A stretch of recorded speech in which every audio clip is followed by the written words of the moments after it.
पर टैरिफ तो हटाया है, क्या ये दबाव में हटाया गया? इसको इसको जनता को भुगतना पड़ेगा। और डिप्लोमेसी में बीच का रास्ते की तलाश हमेशा की जाती है। एग्रीकल्चर क्षेत्र में हम कोई कॉम्प्रोमाइज नहीं कर सकते, जहां हमारी अभी भी 50 से 60% आबादी प्रत्यक्ष या अप्रत्यक्ष रूप से निर्भर है।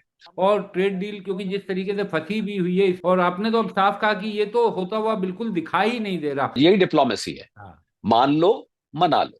मुझे लगता है एक बम्पर स्टॉक मार्केट का फेज हम देख सकते हैं अगर ये ट्रेड डील कभी भी हो जाती। अमेरिकन शेयर मार्केट इस समय एक बहुत बड़ा बबल बन रहा है, और ये एआई बबल बन रहा है। कहीं एक बहुत बड़े रिसेशन की आहट सुनाई दे रही है, 2008 जैसा। 2026 के जो जो पहली तिमाही या पहली छमाही होगी, हाँ। उसमें हम एक रिसेशन ग्लोबल लेवल पे हम देख सकते हैं कि 1929 में द ग्रेट डिप्रेशन जिसको बोलते हैं, उस टाइप का डिप्रेशन भी आ सकता है। तो कुछ असर उसका हमारे ऊपर भी आएगा। लोगों को थोड़ा सा सतर्क रहना चाहिए, जो लोग आवेश में आकर निवेश करते हैं।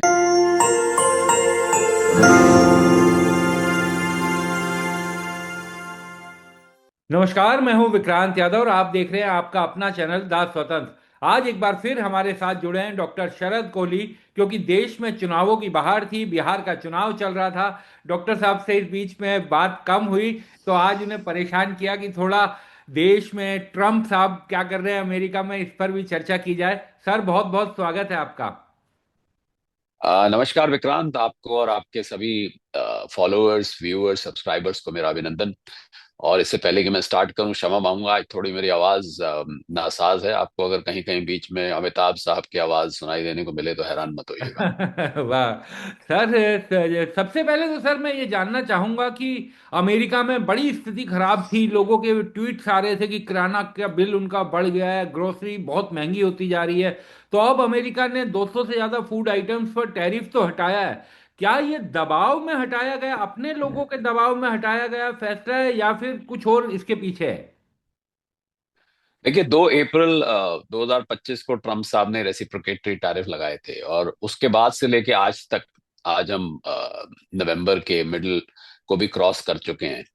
मैंने व्यक्तिगत रूप से विक्रांत, आपको हैरानी होगी सुन कि कोई 200 से 300 इंटरेक्शन मीडिया पे किए हैं, हाँ। केवल और केवल टैरिफ को लेकर। हाँ। और जिस दिन मैंने पहला इंटरेक्शन किया था, वेरी फर्स्ट टाइम, हाँ। उस दिन मैंने ये बताया, बोला था कि ट्रम्प साहब को ये वापस लेने पड़ेंगे। और उसका मुख्य कारण था, इसलिए नहीं कि ट्रम्प साहब की फितरत ही ऐसी है कि वो हाँ। पहले कुछ करते हैं फिर वापस लेते हैं, पहले करते हैं फिर सोचते हैं, कई बार ऐसे होता है। इसलिए था कि महंगाई वहां पर आम जनता के ऊपर बढ़ेगी। और महंगाई, ये टैरिफ, देखिए टैरिफ किस पर लगता है? टैरिफ लगता है जो सामान यहां से जाता है उसके हाँ। ऊपर, ठीक है। उसको उसको कस्टम ड्यूटी, हम लोग इसको कस्टम ड्यूटी कहते हैं, वहां पर इसको टैरिफ कहते हैं। हाँ। तो यहां से जो सामान जाता है, उस सामान के ऊपर लगता है। देता कौन है? जो कंपनी एक्सपोर्ट कर रही है, उस हम्म। कंपनी के, या जो यूं, या मैं यूं कहूं जो इंपोर्ट कर रहा है, उसके ऊपर ही लग जाता है। हाँ। पर अल्टीमेटली कौन देता है? अल्टीमेटली इसको जनता देती है। और यही बात मैं शुरू से बोलता आया हूं कि इसको इसको जनता को भुगतना पड़ेगा। और वही ठीक होता हुआ विक्रांत दिखाई दे रहा है कि जनता के ऊपर, जनता जब सामान खरीदने जा रही है, खासकर ग्रोसरी आइटम में कॉफी है, यहाँ कॉफी छोड़िए, हाँ।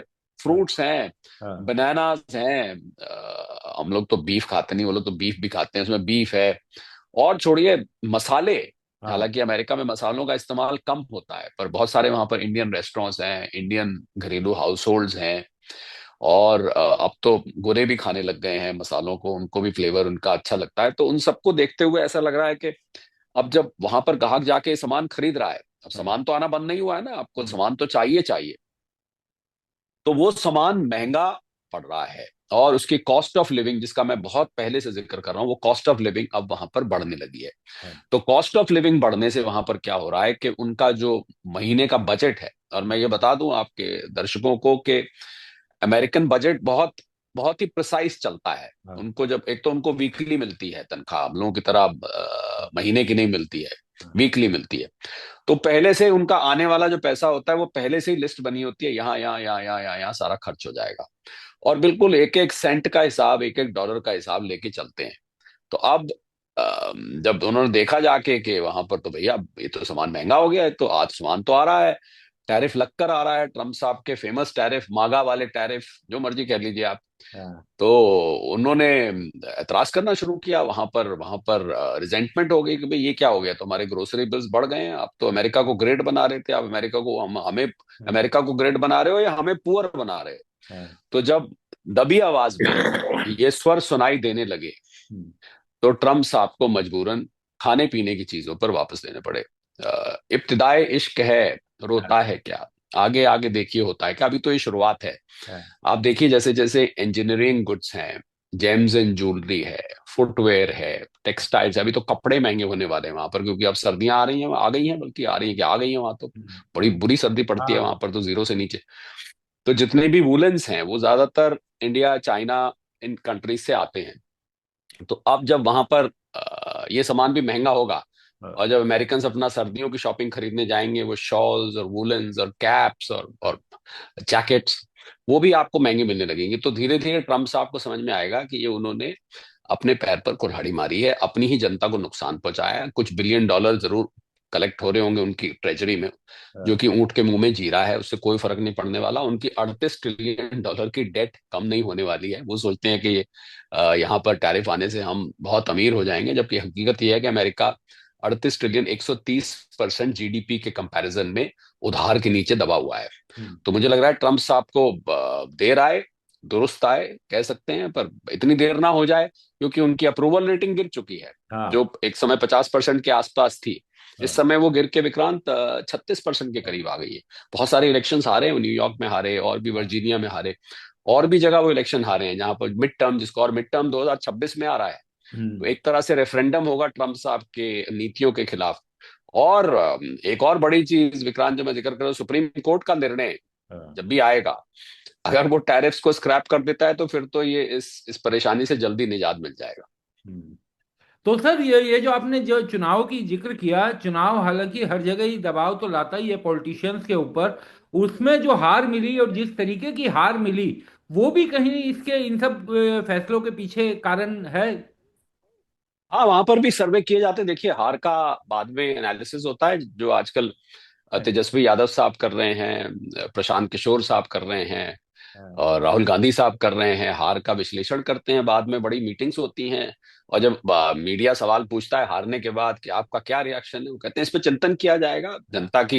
जनता के निर्णय को सिर आंखों पर, दो दो सेंटेंस सुनाए थे, हाँ। जनता का निर्णय सिर आंखों पर, और हम इसका एनालिसिस करेंगे कि हमसे कहाँ गलती हुई। तो हाँ। मुझे लग रहा है ट्रम्प साहब को, जैसा कि मैंने कहा, दबी आवाज में, आपने देखा होगा कि ये जो किराने के आइटम्स के या खाने पीने के आइटम्स के या फल के आइटम्स के खिलाफ कोई बहुत ज्यादा इनकलाब जिंदाबाद सुनने को नहीं मिला वहां हाँ। पर। कोई बहुत ज्यादा आपको पर ये, इस आवाज को मुझे लगता है विक्रांत दबाया गया। ये आवाज तो उठ रही थी, हाँ। पर ये आवाज मीडिया तक नहीं पहुंचने दी गई। ये आवाज को इतना नहीं सुनने दिया गया, क्योंकि उनकी इसमें तो बेइज्जती थी। उन्होंने टैरिफ लगाया, और शुरू से मैं भी ये कह रहा था, बाकी एक्सपर्ट्स भी ये कह रहे थे कि महंगाई बढ़ेगी, और महंगाई बढ़नी शुरू हो गई। और वो चाहते हैं कि फेड के इंटरेस्ट रेट्स करें, अगर महंगाई बढ़ी दिखी तो फिर तो फेड के इंटरेस्ट रेट्स नहीं बढ़ेंगे, हाँ। तो अगर नहीं घटेंगे, और अगर इंटरेस्ट रेट्स नहीं घटे, तो ट्रम्प साहब तो बिजनेसमैन है, उनको लगता है पैसा महंगा रहेगा, पैसा महंगा रहेगा तो देश ग्रो नहीं करेगा, वगैरह वगैरह, सब चीजें इंटरलिंक्ड होती है। मैं बहुत कॉम्प्लिकेटेड इकोनॉमिक्स में आपके फॉलोअर्स, व्यूअर्स, सब्सक्राइबर्स को नहीं डालना चाहता। मूल मुद्दा यह है कि इस दबी आवाज को ट्रम्प साहब ने सुन लिया, या आवाज को दबाया और खुद सुनते रहे, और अंततः उन्होंने ये निर्णय लिया कि इसके ऊपर से। और अच्छी बात यह है कि भारत से करीब अलग अलग आइटम्स की, हल्दी है, हाँ। और भी चीजें हैं, गरम मसाले की, जो में जो डलती हैं, करीब $2 बिलियन का भारतीय एक्सपोर्टर्स को मैं कहूंगा कि राहत मिल गई, क्योंकि यहाँ से जो मसाले जाते थे। हालांकि इन मसालों का हम, जब हमने, आपको याद होगा, आपने और हमने लिस्ट डिस्कस करी थी कि कौन कौन से वो क्षेत्र हैं जो प्रभावित हुए हैं, जिसमें leather, footwear, marine products, engineering goods वगैरह थे, उनमें मसालों का कहीं नाम नहीं आया था। हाँ। अब क्यों नहीं आया था नाम? क्योंकि उनकी जो मात्रा थी बहुत कम थी। अब कोई हल्दी भेजता है, कोई कोई गरम मसाले में क्या क्या चीज डलती है, अब लौंग बेचता है, कोई कुछ बेचता है, तो इनका नाम नहीं था। पर अब सारा मिला के करीब $2 बिलियन का, मुझे लगता है, भारतीय एक्सपोर्टर्स को एक तरह से राहत मिली है। और ये राहत स्वागत करने योग्य है। बस यही है कि ऐसा ना हुआ हो कि अमेरिका में कुछ, जब इंपोर्टर्स ने भारत से महंगा मिलना शुरू हुआ टैरिफ के बाद, हाँ। तो उन्होंने कोई अपना दूसरी दुकान ढूंढ ली हो इसको हाँ। लेने की। अगर ऐसा हुआ होगा तो शायद वो ऑर्डर वापस ना आ पाए, पर मुझे लगता है क्योंकि भारत जैसी क्वालिटी और भारत से जो टेस्ट, क्योंकि ये चीजें ऐसी होती हैं, इसका एक जगह का खास टेस्ट होता है, एक खास सुगंध होती है। तो वो सुगंध और वो टेस्ट तो नहीं मिलेगा। आप यहाँ का आप कोई फल खाएं और वो जो जेनेटिकली मॉडिफाइड फल खाएं जो देखने में बड़ा सुंदर लगता है, टेस्ट में उतना मजेदार नहीं होता है। तो इसको हम देसी बोलते हैं, यहाँ का जो देसी टेस्ट देसी है। तो मुझे लगता है कि ऑर्डर्स वापस आएंगे और आ भी गए हैं। हम्म। और एक्सपोर्टर्स के लिए एक चैन की सांस है, कम से कम गर्म मसाले और खाने पीने वाली चीजों को। मैं समझता हूँ बाकी भी कपड़ा और जेम्स एंड ज्वेलरी और इंजीनियरिंग गुड्स, मरीन प्रोडक्ट्स, उन पे भी उनको जल्दी समझ में आएगा। और जितनी जल्दी समझ में आए उतना अच्छा है, विक्रांत। सर आज एक ट्वीट आया था ऑयल मिनिस्टर का, पेट्रोलियम मिनिस्टर का, जिसमें उन्होंने बताया कि गैस खरीद को मंजूरी वहां से यूएस से आने को अब तेल कंपनियां शुरू कर देंगी और तेल को भी मंजूरी दे दी है। तो क्या कुछ लोग इसको कह रहे हैं कि ये भी भारत ने अमेरिका के दबाव में ये कदम उठाया है, इसको किस तरीके से देखा जाए? देखिए, जब सैंक्शंस लगाई एलयू के ऑयल पर, रोजनेफ्ट पर, रशिया की जो कंपनीज थी, हाँ। तो सैंक्शंस का मतलब हम समझ लेते हैं। सैंक्शंस का मतलब होता है कि आप उन कंपनीज को एक तरह से अछूता डिक्लेयर कर देते हैं। हम्म। तो उन कंपनीज के इनडायरेक्टली भी कोई डील कर रहा है, आपको उससे भी एतराज हो जाता है, पेमेंट्स करने में भी दिक्कत होती है, इंटरनेशनल फंड ट्रांसफर्स में दिक्कत होती है, बहुत सारी दिक्कतें आती है। हाँ। तो उस समय ये था कि भाई अगर अब रशिया, बार बार ट्रम्प साहब कह रहे थे कि भारत रशिया से ऑयल खरीदता है, भारत रशिया से, और दो चीजें वो लगातार रिपीट हाँ। करे जा रहे हैं। एक तो भारत पाकिस्तान का लड़ाई उन्होंने रुकवाई, हम्म। एक ये रट उन्होंने पता नहीं कितनी बार लगा चुके, दर्जनों बार हो चुकी। दूसरा उन्होंने कहा भारत रशिया से ऑयल। तो अब सीधा हम रशिया को मना करें कि भाई हम आपसे ऑयल नहीं लेना चाहते क्योंकि अमेरिका नाराज होता है, तो हम नहीं लेना चाहते। हालांकि अब इस वक्त ये ध्यान देने वाली बात होगी, आपकी बात का मैं अगर सीधा जवाब दूं, तो कि पहले हम रशिया से ऑयल ज्यादा इसलिए ले रहे थे कि हमें बहुत अच्छा डिस्काउंट मिल रहा था। हाँ। अब ये डिस्काउंट घटकर मात्र 1, 1.5, 2 डॉलर रह गया था। हम्म। अब इतना बड़ा डिस्काउंट नहीं था। तो अब अगर आपको डिस्काउंट नहीं मिलेगा तो फिर तो आपके पास चॉइस है ना, आप कहीं से भी ले सकते हैं। हाँ। तो अगर ये सैंक्शंस लगी और अगर इस थोड़े से देखिए, एक हम लोग फाइनेंस और इकोनॉमिक्स के जगत में एक टर्म इस्तेमाल करते हैं, मैं आपको बता देता हूँ। हाँ। इससे आपकी बात का सीधा सवाल का सीधा जवाब मिल जाएगा। उसको हम कहते हैं कॉस्ट बेनिफिट एनालिसिस। हाँ। अब इसको जो कुछ लोग कह सकते हैं कि भारत झुक गया वगैरह, हाँ। कॉस्ट बेनिफिट एनालिसिस का होता है कि आपकी यहाँ कितनी कॉस्ट हो रही है, वहां कितना फायदा हो रहा है। 50-60 बिलियन डॉलर का हमारा एक्सपोर्ट रुक गया था 50% टैरिफ लगाने के बाद। हम्म। इधर चंद बिलियन डॉलर का हमें 1, 1.5 डॉलर बचाने से फायदा हो रहा था। हाँ। तो कॉस्ट मान लीजिए, मैं उदाहरण लेता हूं, चलिए हमें 20 बिलियन डॉलर का फायदा हो रहा था फॉर एग्जाम्पल, मैं बिल्कुल उदाहरण, हालांकि इतना था नहीं, इससे भी कम था। तो एक तरफ 20 बिलियन डॉलर का नुकसान, हाँ। फायदा, और एक तरफ 50-60 बिलियन डॉलर का नुकसान। हाँ। तो कोई भी व्यक्ति, मैं समझता हूँ, जो बिजनेस भी करता है या जो तोल मोल के करता है, उसको लगता है कि भाई मैं पहले पहले अपना 60-65 बिलियन डॉलर, जिसमें हजारों लाखों लोगों की नौकरी डिपेंडेंट है, हमने आपने कई बार बात करी, हाँ। एक्सपोर्ट रुकने से कितनी इंडस्ट्रीज रुक गई। तो जी। अगर अगर आप इसको झुग्गिया कहना चाहते हैं, तो मुझे लगता है भारत का जो रुख है, हाँ।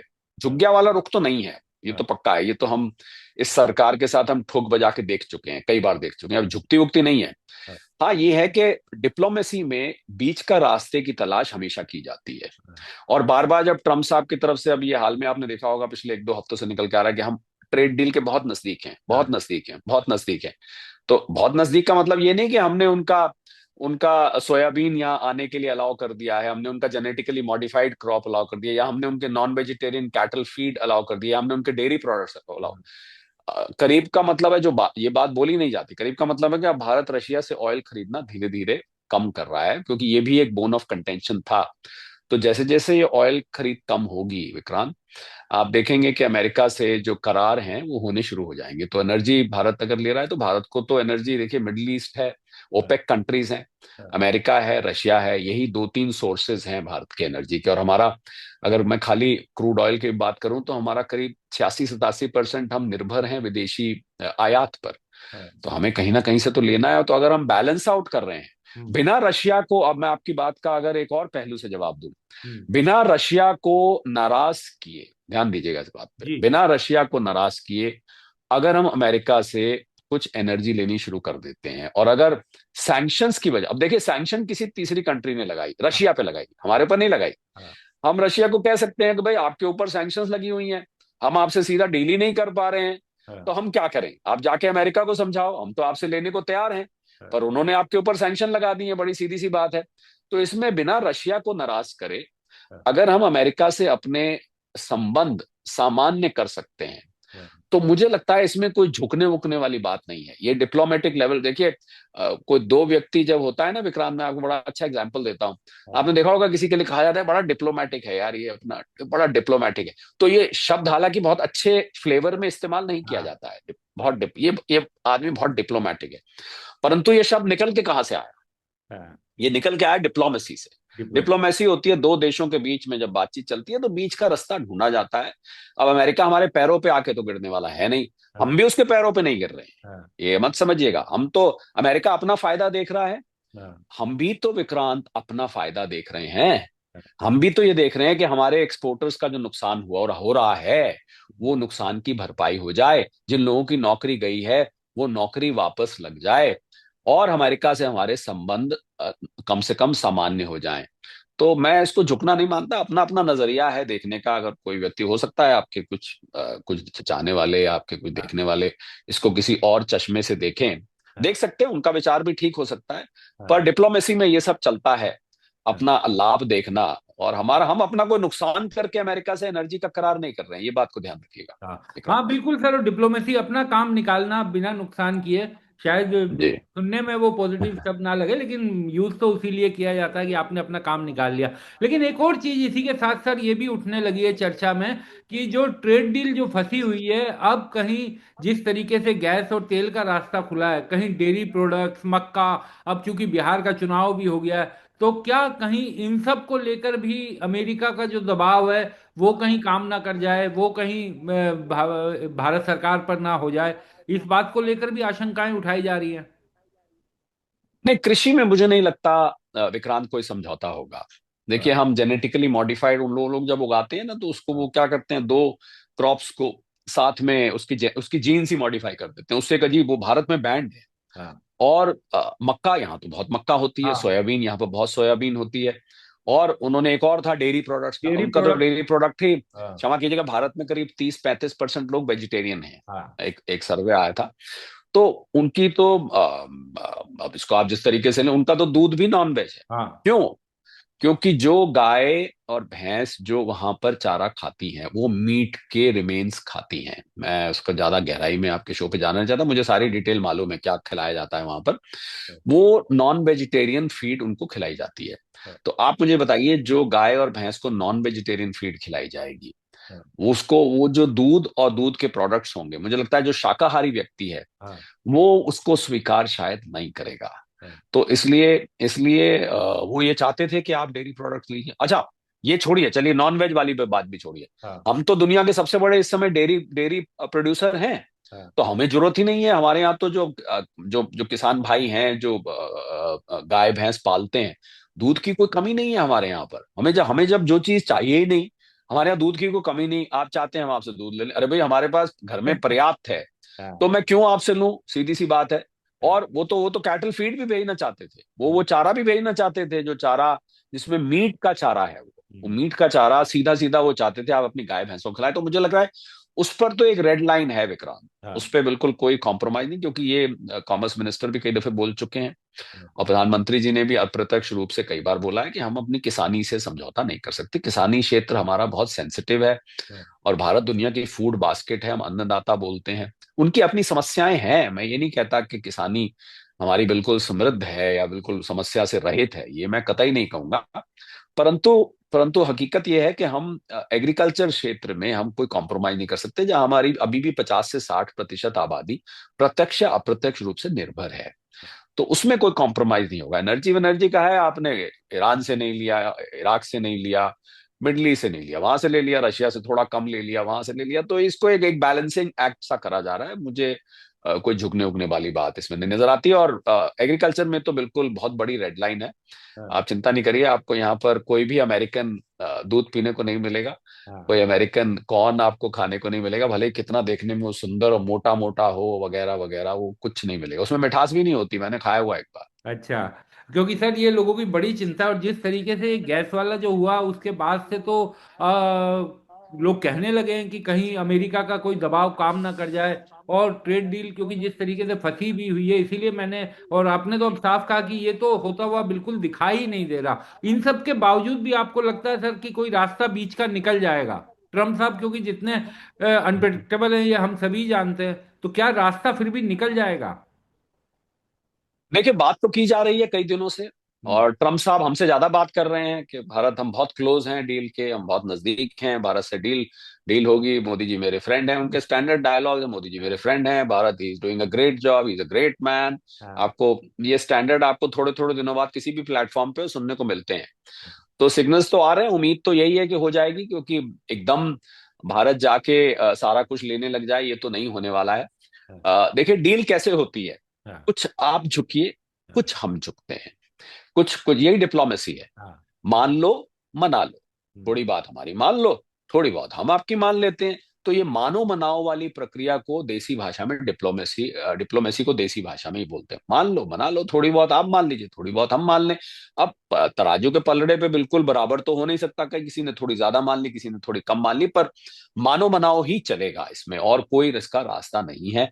जब ये मानो मनाओ का इक्विलिब्रियम जो है, बैलेंस, वो कहीं आ जाएगा, तो आपको ट्रेड डील होती है। और अगर ये हो जाती है विक्रांत, तो मैं समझता हूँ हमारी, सबसे पहले तो हमारी शेयर मार्केट बल्ले बल्ले करने लगेगी, क्योंकि स्टॉक मार्केट को बहुत दिन से इसका इंतजार है। हालांकि स्टॉक मार्केट ने अब तो ऑल टाइम हाई के नजदीक जा रही है, पर अगर हो गई तो ऑल टाइम हाई ब्रेक करके हम, मुझे लगता है एक बम्पर बम्पर स्टॉक मार्केट का फेज हम देख सकते हैं, अगर ये ट्रेड डील कभी भी हो जाती। कब होगी, एनीबडी इज गेस, पर बातचीत जारी है। मुझे लगता है बेबी स्टेप्स हम धीरे धीरे करके ले रहे हैं उस तरफ, और ये हो जाएगी, समय लग सकता है। वाह सर, क्योंकि बाजार भी बहुत दिनों से इंतजार तो कर ही रहा है। आपने कहा कि जैसे कि बढ़ रहा है, लेकिन फिर भी उस तरीके का जोश नहीं दिखाई दे रहा ना बाजार में, वो उसका इंतजार तो शायद सभी यहाँ के निवेशक भी उसका कर रहे हैं। हाँ। देखिए, जोश ना होने का कारण ये जो हमारे विदेशी संस्थागत निवेशक हैं, एफआईआईज और एफपीआईज, इनका रुख कुछ कुछ बदलता रहता है। कभी ये नेट बायर्स बन जाते हैं, कभी सेलर्स बन जाते हैं, कभी बायर्स बन जाते हैं, कभी सेलर। एक कंसिस्टेंट अप्रोच हमें एफआईआईज और एफपीआईज की नहीं दिख रही है। तो जो भारतीय म्यूचुअल फंड से हमारे देसी बॉयज, बोलता हूं मैं उनको, जो हाँ। हमारे देसी बॉयज हैं, वो तो लगातार खरीदते हैं। उनके पास तो महीने का 30-40 हजार करोड़ की कलेक्शन हो रही है, एसआईपी और सब मिला मिलू के। पर जो वो खरीद रहे हैं निरंतर, पर जो एफआईआईज हैं बीच बीच में बेचते रहते हैं। तो मुझे लग रहा है जब एफआईआईज को, हालांकि अब भारत को बहुत सारी अंतर्राष्ट्रीय रेटिंग एजेंसीज ने बहुत अच्छी रेटिंग्स दी हैं, तो इन लोगों को लौट आना चाहिए अब। और आपको मैं एक बात और बता दूं, मुझे ऐसा बिल्कुल साफ दिखाई दे रहा है कि अमेरिकन शेयर मार्केट इस समय एक बहुत बड़ा बबल बन रहा है। और मैं तो, हालांकि ये कोई कंफर्म नहीं है, मुझे लगता है बबल ये कुछ लॉबी है, या तो उसको बना रही है, वहां की मार्केट को ऊपर चढ़ा रही है। और मेन रीजन इसका आर्टिफिशियल इंटेलिजेंस क्षेत्र में इन्वेस्टमेंट आ रहा है, बेइंतहा इन्वेस्टमेंट आ रहा है वहां पर। और ये एआई बबल बन रहा है वहां पर, टेक बबल जिसको हम कहते हैं। तो आपको याद होगा, डॉट कॉम बबल था, वो फटा। तो हाँ। टेक्नोलॉजी में इतना बड़ा बबल बनना बहुत खतरनाक है, क्योंकि ये एआई जितना हमारे नजदीक आता जा रहा है, या हम एआई के नजदीक जाते जा रहे हैं, उतना ही ये खतरनाक भी है। तो इन्वेस्टमेंट कितने दिन टिकती है, हाँ। क्या ये एक क्राइसिस खड़ी कर देती है, मेरा ऐसा मानना है विक्रांत। और मैं आपके चैनल पे आज इस बात को मैं सोच रहा हूं कि मैं बोल दूं। मुझे लगता है कि 2026 के जो जो पहली तिमाही या पहली छमाही होगी, हाँ। उसमें हम एक रिसेशन ग्लोबल लेवल पे हम देख सकते हैं। क्योंकि मैं, हम लोग बहुत सारे आर्थिक पैमाने को एनालिसिस करते हैं, मेरे साथ बहुत अच्छी टीम है, हम लोग बहुत क्लोजली उसको मॉनिटर करते हैं। तो मुझे लग रहा है कहीं एक बहुत बड़े रिसेशन की आहट सुनाई दे रही है, 2008 जैसा। और कभी कभी तो हमें ये भी डेटा पढ़कर लगता है कि कोई 1929 में द ग्रेट डिप्रेशन जिसको बोलते हैं, उस टाइप का डिप्रेशन भी आ सकता है। तो डिप्रेशन थोड़ा बहुत इधर उधर हो सकता है, मैं ज्योतिषी तो नहीं हूं, पर जो आर्थिक एनालिसिस हमारा कहता है कि हाँ। एक डिप्रेशन की तरफ हम बढ़ रहे हैं। और वो डिप्रेशन अगर आता है दुनिया भर में, दुनिया भर तो 2.5% पे बढ़ रही है, हम लोग तो फिर भी 7% के आसपास बढ़ रहे हैं, ऑलमोस्ट 3 गुना बढ़ रहे हैं। दुनिया 2.5% पे कुल बढ़ रही है। आप देखिए कि कितनी बुरी हालत है विश्व का 2.5% पर बढ़ना। तो कुछ असर उसका हमारे ऊपर भी आएगा अगर ये रिसेशन आता है। उसको कैस्केडिंग इफेक्ट कहते हैं, रिपलिंग इफेक्ट कहते हैं। पूरा वासुदेव कुटुंबकम हम बोलते हैं, पूरा दुनिया एक परिवार है। तो परिवार का एक हिस्सा अगर पीड़ित होता है, तो दूसरे हिस्से पे असर होता है, वो उतना नहीं होगा। और हम्म। मुझे लगता है हम रिसेशन की तरफ बढ़ रहे हैं, और लोगों को थोड़ा सा सतर्क रहना चाहिए। जो लोग आवेश में आकर निवेश करते हैं, जो लोग बहुत भावात्मक होकर निवेश करते हैं, जो लोग आंख बंद कर कर निवेश करते हैं, जो लोग कहा सुनी से निवेश करते हैं, ऐसे लोगों को खासकर अलर्ट रहना चाहिए। हाँ। चलिए सर, आप हमारे साथ जुड़े और निश्चित तौर पर आपने बड़ी जानकारी भी दी। उम्मीद करते हैं कि दर्शकों को भी इसका फायदा मिलेगा। बहुत बहुत शुक्रिया शरद सर। शुक्रिया, थैंक यू सो मच।